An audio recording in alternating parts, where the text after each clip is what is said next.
When I said no to giving my husband's brother money, his whole family decided to take a vote to force me. They smiled and said, "Majority rules." My husband just sat there and watched. I smiled back and said, "Okay, let's vote on something else." Then I pulled out a piece of paper, and everything went wild. This happened last year. It still hurts. Still feels fresh. I was married for 8 years. I thought I knew what loyalty meant. I believed marriage was about being a team. I thought family meant the people who stood by you when things got tough. I was wrong. Let me take you back. I live in a small town in upstate New York. My husband, Walter, comes from a big, old-fashioned family. Sunday dinners at Mom's house. Everyone having strong opinions and lots of unspoken rules. That wasn't how I grew up, but I tried to fit in. I showed up, brought food, smiled, played nice. But his family never really accepted me. They were polite, but I always felt like an outsider, like they were all in on a joke I didn't get. Still, I loved Walter, and I thought love would be enough. Then his younger brother Ryan got into big money trouble. Ryan's always chasing some big idea, selling stuff online, crypto schemes, flipping luxury cars. None of it ever works. The family always made excuses. He's just figuring things out. He's got big dreams. This time, he took out a huge loan and convinced their parents to co-sign. Of course, he couldn't pay it back, and now the bank was after them. That's when they came to me, expecting me to fix it. I'm a surgical nurse. I work hard and save smart. Walter and I don't have kids, and we've been careful with money. So Ryan showed up at our house with his sad story, asking for $18,000, just for a few months. I told him no, politely, calmly. I explained our money was going into house repairs, and I wasn't comfortable lending that much, especially with his history. He didn't argue, just nodded and left. I actually felt a little bad for him until 3 days later. That's when I was invited to a family meeting at Walter's parents' house. Everyone was there, siblings, spouses, parents, except Ryan. He was running late. They all smiled that fake, too nice smile. Then Walter's dad spoke. He said they'd been talking. They were worried about Ryan. And since I had the money, they wanted to be fair and take a vote. Yes, a vote. Like this was a business deal and I was just some obstacle. I looked at Walter, hoping he'd say something. He didn't, just looked worn out. Or scared. I couldn't tell. I asked, "Are you serious?" His mom said, "Yes, majority rules. That way it's fair." I didn't say a word. They voted. Every single one of them voted yes. We should give Ryan the money. Then they all stared at me, waiting. Like I was supposed to just agree because they held some creepy little vote. I looked at them and said, "All right, let's vote on something else." They looked confused. I kept my voice calm. Then I pulled a manila envelope out of my purse and slid it across the table to Walter. He looked confused. His dad asked, "What's this?" I said, "It's a copy of the deed for the house Walter and I own. My name is the only one on the title." Everyone went quiet. I opened the envelope and pulled out another paper. And here's an amendment to the prenup I had made last month. Since you all like votes, I thought I'd make sure my money is clearly separated. Walter, I left a copy of it on your nightstand last week, just in case. His mom looked shocked. His sister's mouth dropped open. His dad's face turned red. I looked straight at Walter.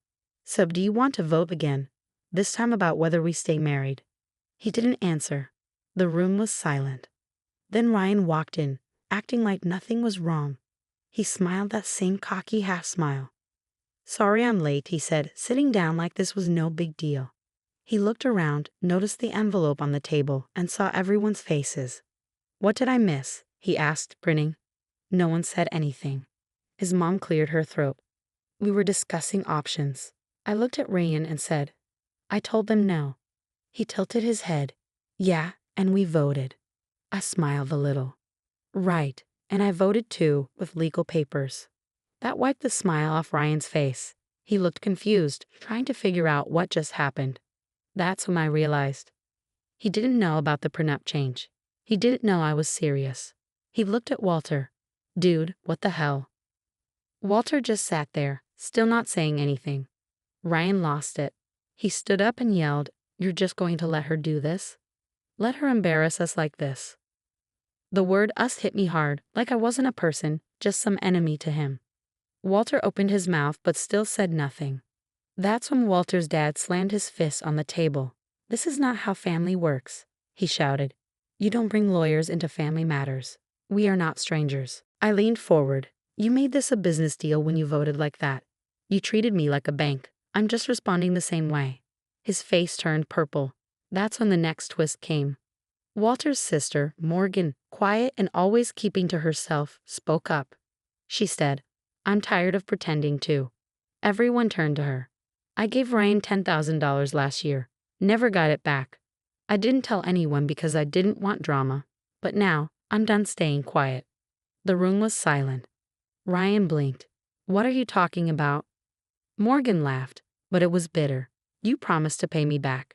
You said you were flipping a Tesla and needed the money fast. Then you ghosted me." Ryan looked at his mom. "She's lying." But the whole room shifted, like a fog cleared.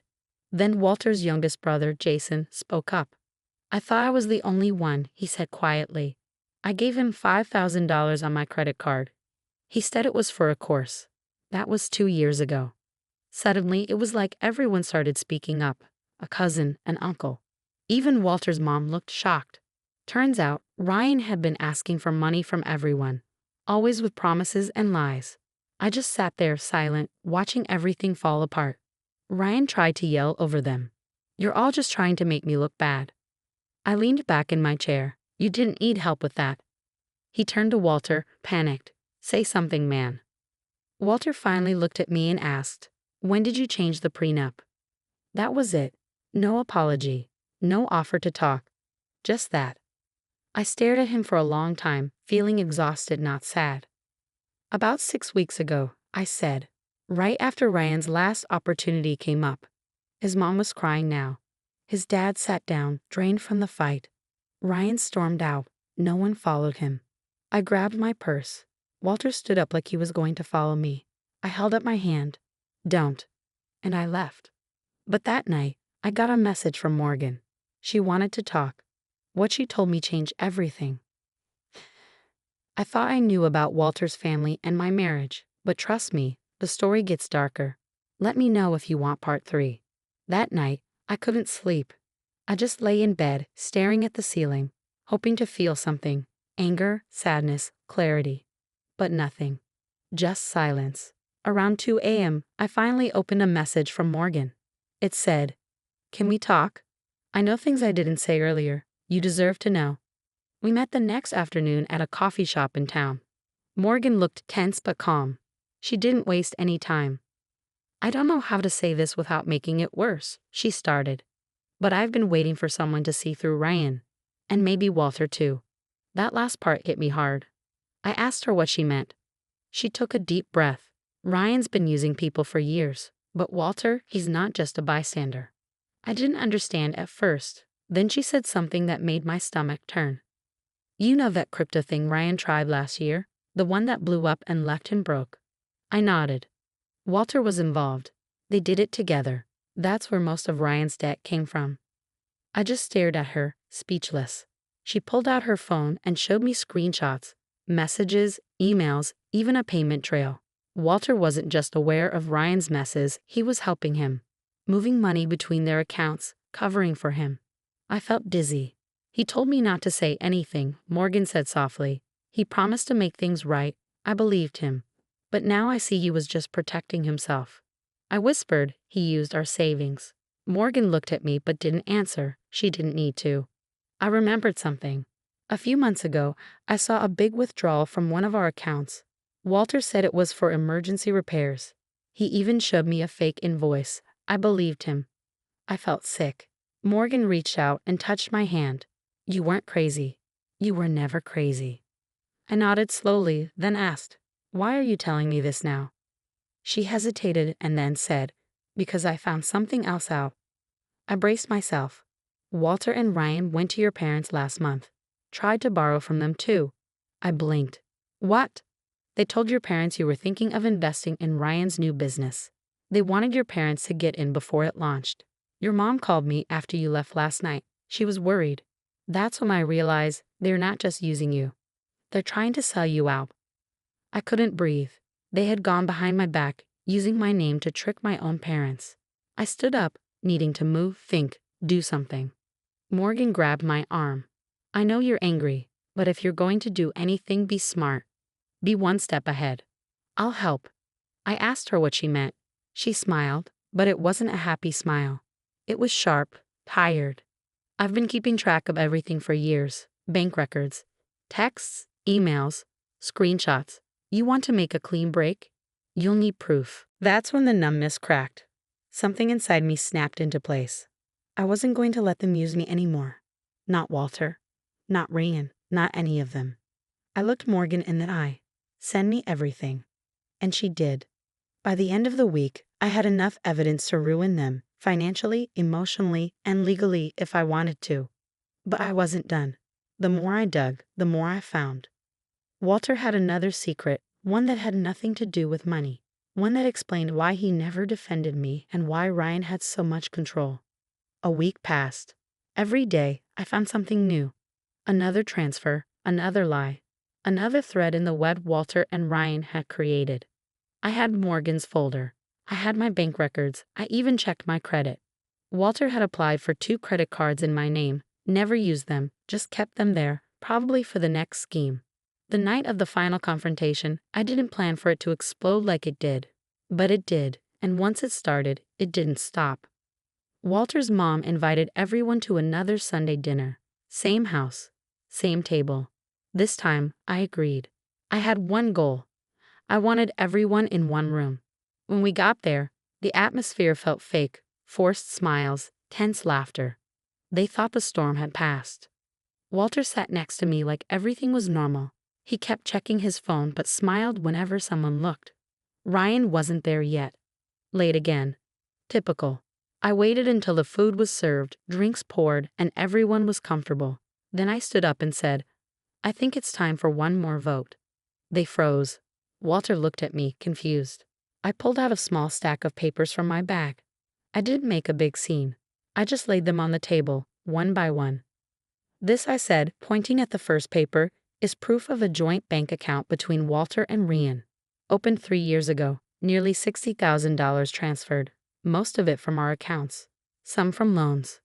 Walter's mom opened her mouth, but I held up my hand. This, I said, pointing at another paper, is a fake invoice Walter gave me 3 months ago. Said it was for roof repairs. The company doesn't exist. Silence. And this, I held up the last page, is an email sent to my parents using my name, promising them a share of Ryan's fake startup. Walter, you see yourself. Walter's face went pale. No one spoke, so I kept going. I thought Ryan was the only one who lied. But you, I turned to Walter. You're just better at hiding it. You knew I'd say no, so you went around me. You used me. His mom whispered, that can't be true. Morgan spoke up from the end of the table. It is. She pulled out her phone. I've got the messages. Walter asked me to cover for him when he took out the money. He said he'd fix it before she noticed. Finally, Walter stood up, angry. What do you want from me? I was trying to fix things. Ryan was in deep. I didn't think. You never think. I cut him off. You lie. You protect him because he knows your secrets.